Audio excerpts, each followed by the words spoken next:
How to rename video file on iPhone. Hey everyone, welcome back. In this video, I will show you how can you rename video file on iPhone. So let's get started. First, open the Photos app and open your video whom you want to rename.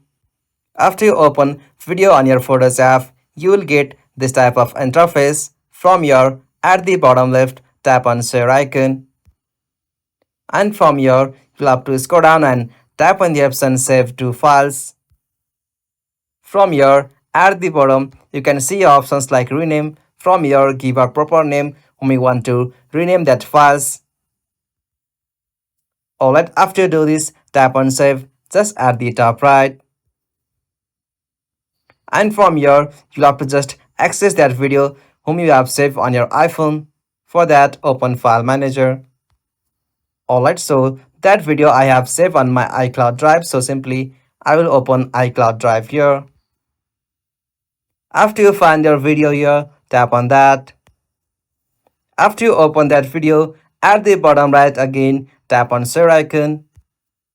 From here, tap on the option save video at here. After you tap on that, that video with a specific name will directly save on your iPhone gallery. So from this method, you can directly rename video on your iPhone. Hope you found this video helpful to you, and please don't forget to give a like and subscribe to our YouTube channel for more quick and short tutorial like this.